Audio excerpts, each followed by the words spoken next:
Buenos días, tardes o noches. Mi nombre es Edson Díaz Ávila del grupo Sexto C de la Universidad Humboldt y hoy les voy a contar sobre la historia de la ecología. Empezando por el inicio de la civilización.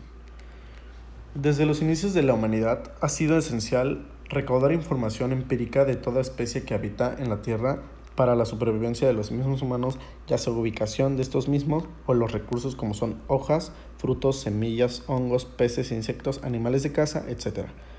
Ya no es ningún misterio que el cambio de estaciones para cualquier ser humano de la actualidad.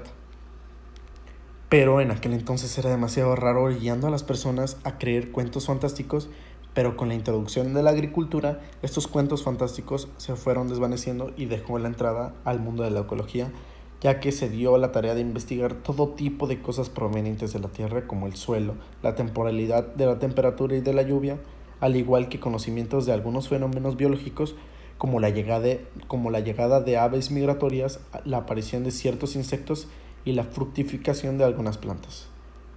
Pasando a la época clásica.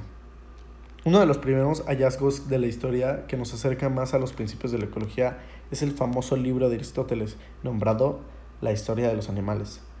Aristóteles escribió sobre la distribución de los organismos en el mundo conocido hasta ese entonces por los griegos y en su obra ofreció interesantes explicaciones sobre el surgimiento de las plagas de langostas y ratones en campos agrícolas. Pero antes de él tuvimos los hallazgos de Heródoto y Platón, que habían escrito sobre los cambios repentinos en el aumento de población de algunos animales silvestres y, de esta forma, sentaron las bases de lo que ahora conocemos como la ecología de población. En el área de botánica, Teofrasto analizó cuidadosamente la distribución y abundancia de varias especies de plantas y su relación con factores climáticos y edáficos. Por lo tanto, Teofrasto merece el reconocimiento de haber escrito los primeros textos de ecología utilizando un enfoque experimental. Por otro lado, Plinio de Roma hizo un gran aporte con su libro Historia Natural, que se considera como la primera enciclopedia de ciencias naturales. Desde ese entonces no hubo un acercamiento total a la ecología, ya que el ser humano se especializó en investigar otras ramas. No fue hasta el siglo XVIII que surgió en Europa un grupo de personas llamadas naturalistas. Estas personas contaban con diversos títulos universitarios de todas las ramas de la ciencia natural y tenían en común la fascinación por los fenómenos naturales. Una ventaja muy esencial que tenían estas personas es que eran privilegiados que tenían el lujo de viajar a distintos lugares y analizar a las especies que habitaban en sus regiones. En los naturalistas podemos observar y destacar a tres integrantes: Buffon, Malthus y Humboldt. Buffon se destacó por su investigación sobre las plagas y fue de los primeros que investigó sobre el exponencial crecimiento poblacional. Siguiendo con Malthus, en su libro predijo que la población humana sufriría grandes hambrunas, pues crecería a un ritmo más rápido que la producción de alimentos. Y terminando con Humboldt. Este geólogo hizo un viaje por distintos países como vendrían siendo Cuba, México y el norte de Sudamérica, donde se inspiró y escribió el libro Viaje a las regiones equinocciales. En esta obra monumental describe detalladamente la distribución de vegetación y de las plantas a través de gradientes ambientales, que había caracterizado a partir de mediciones realizadas con los mejores instrumentos de su época. Uno de los aportes de mayor legado que dejó Humboldt fue la inspiración para el famoso naturalista Charles Darwin. Durante los siglos, los naturalistas pensaron que todo tenía un origen divino y las especies, como las conocían, habían existido a lo largo del tiempo. Pero varias investigaciones a lo largo del mundo se percataron de que había mucha similitud en algunas especies. Esto arribó a los naturalistas a tener demasiadas preguntas como ¿de dónde había surgido tanta variedad de formas de vida? ¿Por qué unas formas se parecían más entre sí que otras? ¿Aquellas que se parecían tuvieron un origen común?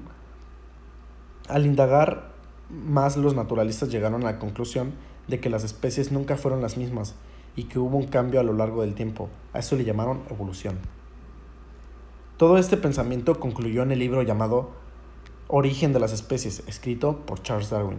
En ella, Darwin planteó una teoría centrada en la idea de que los seres vivos se encuentran en constante evolución, como resultado de la acción de la selección natural. La selección natural es una forma de llamar a la evolución que ha permitido a varias especies dominar entre las demás. Estas especies son más dominantes gracias a su genética y su disposición en la escala, y su posición en la escala piramidal de las especies. Así se les hace más fácil vivir y procrear, lo que le permite a la especie en concreto pasar a la siguiente generación. Para que la selección natural haya sucedido, tiene que cumplir ciertas condiciones como, por ejemplo, 1. En una manada tiene que haber ciertas diferencias físicas como rapidez o envergadura entre los integrantes. 2.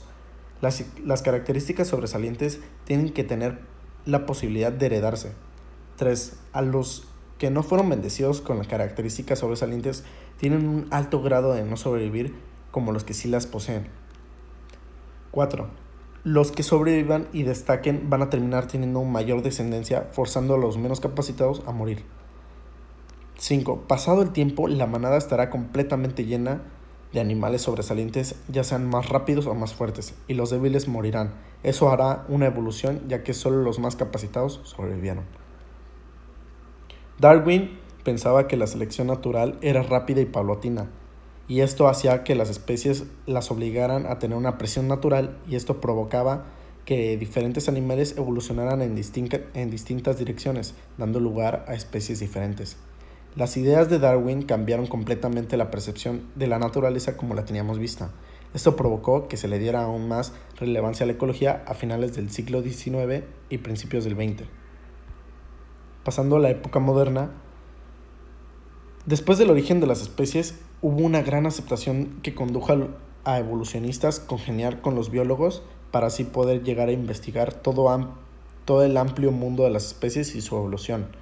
Fue entonces que oficialmente se le dio un nombre a la ecología gracias al fisiólogo alemán Haeckel en 1866.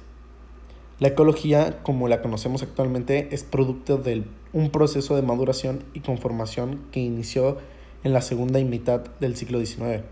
En sus primeros años de establecimiento tuvo una etapa de conformación que definió ciertamente su objeto de estudio. Más adelante se introdujeron nuevos conceptos, fórmulas matemáticas y teorías científicas se fueron incorporando. Algunos de estos conceptos que se incorporaron fueron ecosistema, nicho ecológico y sucesión ecológica. Desde la segunda mitad del siglo XX hasta la actualidad, la ecología cambió su rumbo al iniciar una etapa de aplicación, en la que se ha dejado de limitarse al ámbito estrictamente científico para introducirse en las esferas política, económica y social. La presencia actual de la ecología en estos ámbitos se ha acentuado a raíz de que los seres humanos hemos empezado a tomar conciencia que estamos provocando daños irreparables a los ecosistemas al utilizarlos para producir los bienes necesarios para nuestra subsistencia. Ya se ha empezado a hablar sobre el futuro de la humanidad, ya no solo entre científicos y biólogos, sino como entre los políticos, empresarios y el público en general. Una de las disciplinas que puede ofrecer algunas respuestas a la crisis ambiental es precisamente la ecología, ya que estudia el equilibrio de los ecosistemas y el importante papel de cada especie en el funcionamiento de la naturaleza. La ecología encuentra su mayor campo de aplicación en su intento por enfrentar la actual crisis ambiental. Asimismo, al estudiar los ecosistemas naturales, la ecología se propone comprender su funcionamiento y prevenir su deterioro. Y la crisis ambiental no solo tiene cabida en la ecología, ya que varios aspectos están relacionados a campos de investigación, ya sea la ingeniería, la física, la química, la geografía, etc. Y esto ha sido todo por mi parte.